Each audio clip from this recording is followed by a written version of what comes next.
जय श्री जगन्नाथ। आज भिडियो रे आमे शुणिबा आमर सर्वप्राचीन विश्वविद्यालय भारतर नालंदा विश्वविद्यालय ताहा किपरि ध्वंस पाइला, ताकू किए ध्वंस कले एवं ए ध्वंस पछर कारण कौन थिला। नालंदा विश्वविद्यालय ताकू 1913 ख्रीष्टाब्द जोटा कि गोटे कला समय आमर भारत पाई 1913 ख्रीष्टाब्द रे मोहम्मद बख्तियार खिलजी सी जो तुर्की आक्रमण समय रे सी नालंदा विश्वविद्यालय को ध्वंस करथिले।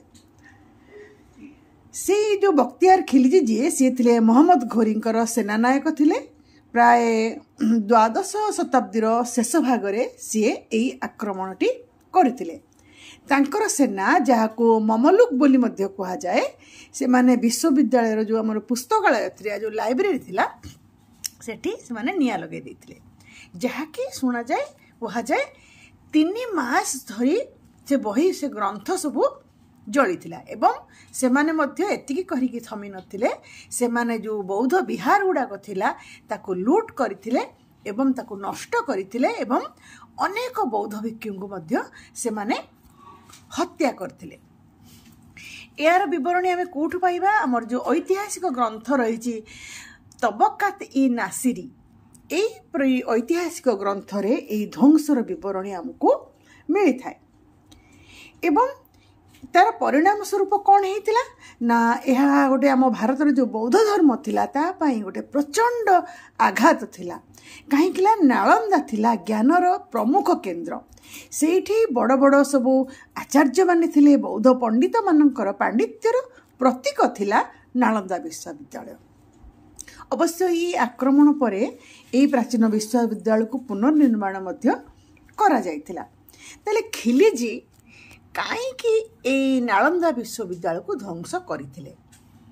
ये जो बख्तियार खिलजी से नालंदा विश्वविद्यालय को ध्वंस करिकी आमर धार्मिक कंठारोध करथिले। धार्मिक भावना को बौद्ध प्रतिष्ठान गुड़ी को ध्वंस करिवार तांकर जो प्रबल इच्छा संभवतः विश्वास करा जाए जे आमर ए विश्वविद्यालय थिला शक्ति और ज्ञानर केन्द्र, जहाँ को सी सही पार नथिले ताकू केमिति दूर करिवे, ताकू केमिति ध्वंस करिवे, सेईटा ही तांकर उद्देश्य थिला। केही केही कहंती तांकर ज्ञान प्रति थिला घृणा। तेणुक सी कौन करथिले आमर जो भारतीय चिकित्सक माने थिले तांकर ज्ञान को सी पोड़ी भारतर धर्मशास्त्र को आमर बौद्ध मानकर शास्त्र को धर्मशास्त्र को सब नष्ट करदेवा ही से सीधा सड़क भाव में यही ध्वंसर तांडव लीला रचिथिले। बौद्ध धर्मर पतन मध्य तांकर गोटे उद्देश्य थिला। बौद्ध धर्मर किपरि पतन हो जाऊ, तांकर शिक्षा संस्कृति किपरि लोप पाई जाऊ एवं ज्ञान प्रति घृणा, तांकर जो धार्मिक संघर्ष ए सब थिला तांकर लक्ष्य।